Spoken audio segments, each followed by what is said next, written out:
Please subscribe my YouTube channel, hit the bell button so that you will get notification whenever I post a new video. बच्चों, आज की हमारी पाठ है 8वीं कक्षा की 7वीं पाठ कबीर की साखियाँ. साखियाँ इज द संस्कृत वर्ड. साखियाँ means knowledge gained by experience. जाति ना पूछो साध की, पूछ लीजिए ज्ञान. मोल करो तरवार का, पड़ा रहन दो म्यान. साध नोबल मैन, ज्ञान knowledge, मोल value, तरवार स्वॉर्ड, मैन शीत. जाति ना पूछो साध की, पूछ लीजिए ज्ञान. मोल करो तरवार का, पड़ा रहन दो म्यान. इसमें कबीरदास जी कहते हैं कि हमें सज्जन पुरुष से उसकी जाति नहीं पूछनी चाहिए, परंतु उसकी ज्ञान देखना चाहिए. अर्थात मनुष्य को उसकी जाति के आधार पर नहीं, उसके ज्ञान के आधार पर परखना चाहिए. क्योंकि जब हम तलवार खरीदने जाते हैं तो उसकी कीमत म्यान देखकर नहीं लगाते हैं. मनुष्य की पहचान उसके ज्ञान से होती है, जाति से नहीं. In this poem, the poet tells us, don't ask about a person's caste or knowledge and wisdom when valuing something like a sword. Focus on its sharpness and quality, not just the sheath that holds it. Overall, this poem teaches us to value people's knowledge rather than their social status. ఒక important person ఉన్నారు, famous person, బాగా చదువుకున్న వ్యక్తి, అలాంటి వ్యక్తి ఉన్నారు. అతను చూడగానే అతని స్టేటస్ ఏంటి, అతని క్యాస్ట్ ఏంటి, ఇలాంటివన్నీ మనం అడగకూడదు. అతని నుంచి మనం ఏం తీసుకోవాలి, అతని దగ్గర ఎంత నాలెడ్జ్ ఉంది, ఆ నాలెడ్జ్ని మనం గెయిన్ చేసుకోవాలి తప్ప అతని స్టేటస్ రిచ్ పూర్ ఇలాంటివి చూడకూడదు. ఇంకా అతని క్యాస్ట్ కూడా అడగకూడదు. అతని దగ్గర ఉన్నటువంటి నాలెడ్జ్ని మనం తీసుకోవాలి అని చెప్తున్నారు. బెస్ట్ ఎగ్జాంపుల్ ఏంటంటే మోల్కరో తర్వార్కా. ఇప్పుడు మనము కత్తి తీసుకుంటున్నాము, స్వర్డ్, పెద్ద కత్తి ఒకటి తీసుకుంటున్నాం. ఆ కత్తి తీసుకున్నప్పుడు అది షార్ప్గా ఉందా లేదా అని చూస్తాం, కానీ ఇది ఆ స్వర్డ్ షీత్లో పడుతుందా లేదా అనేది చూడము. అవునా కాదా? అలాగే ఇక్కడ మనిషి నాలెడ్జ్ని గెయిన్ చేయాలే కానీ అతను అతని క్యాస్ట్ ఏంటి, అతను రిచా పూరా ఇలాంటివి చూడకూడదు. అతని దగ్గర ఉన్నటువంటి నాలెడ్జ్ మనం గెయిన్ చేసుకోవాలి తప్ప ఇవన్నీ మనకి ఎందుకు అని చెప్పి పోయెట్ చెప్తున్నారు. आवत गारी एक है, उलटत हुई अनेक. कह कबीर नहीं उलटिए, वही एक की एक. आवत comes, गारी abuse, अनेक many, उलटिए reply. आवत गारी एक है, उलटत हुई अनेक. कह कबीर नहीं उलटिए, वही एक की एक.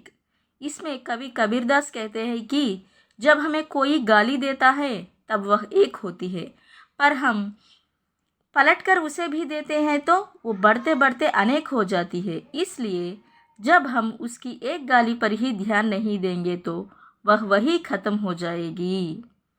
अर्थात वो एक ही जगह रह जाएगी. आवत गारी एक है, उलटत हुई अनेक. कह कबीर नहीं उलटिए, वही एक की एक. In this poem, poet says that when someone insults us, it is just one insult.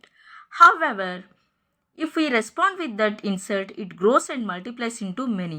Therefore, if we ignore the initial insult and do not pay attention to it, it will end right there and remain just one.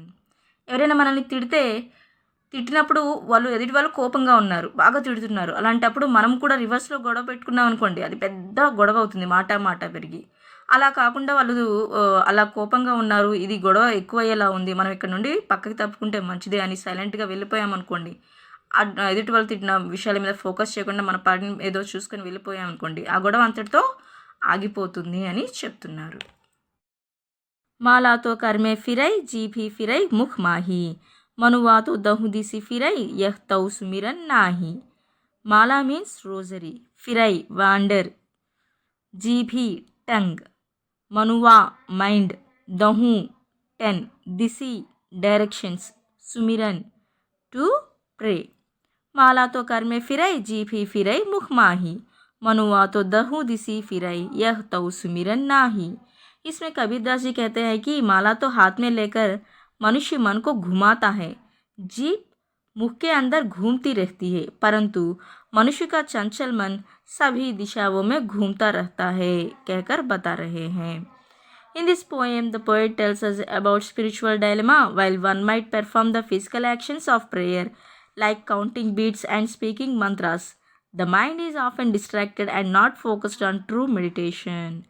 ఇందులో poet ఏం చెప్తున్నారంటే జపమాల తీసుకొని కొంతమంది దేవుడి గురించి జపిస్తూ ఉంటారు.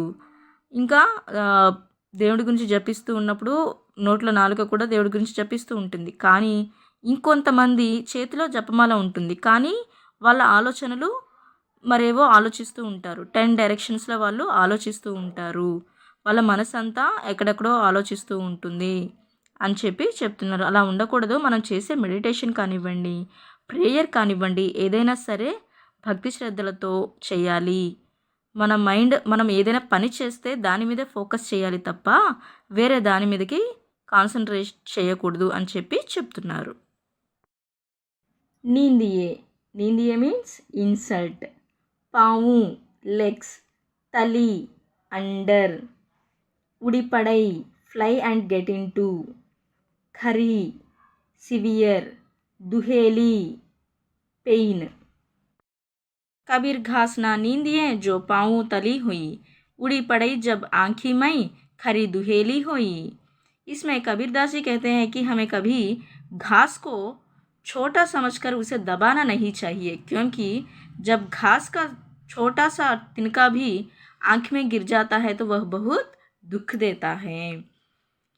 In these lines, Kabirdas says that we should never underestimate grass and trample it, because even a small piece of grass can cause a lot of pain when it gets into our eye.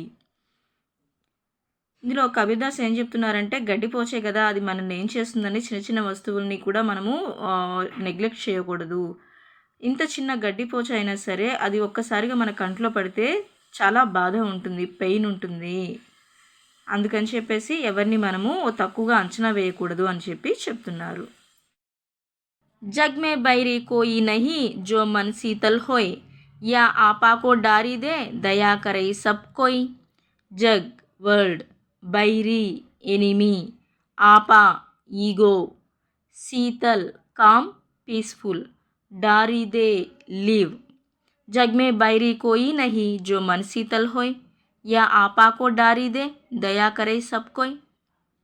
इसमें कबीरदास जी कहते हैं कि मनुष्य का मन शांत है तो संसार में कोई शत्रु नहीं होता. यदि सभी मनुष्य स्वार्थ का त्याग कर दे तो सभी दयावान बन सकते हैं. मनुष्य को अपनी कमजोरियों को दूर करके संसार में प्रेम और दया फैलाना चाहिए. In this poem, the poet says that if the person has a peaceful mind, there can be no enemies in the world.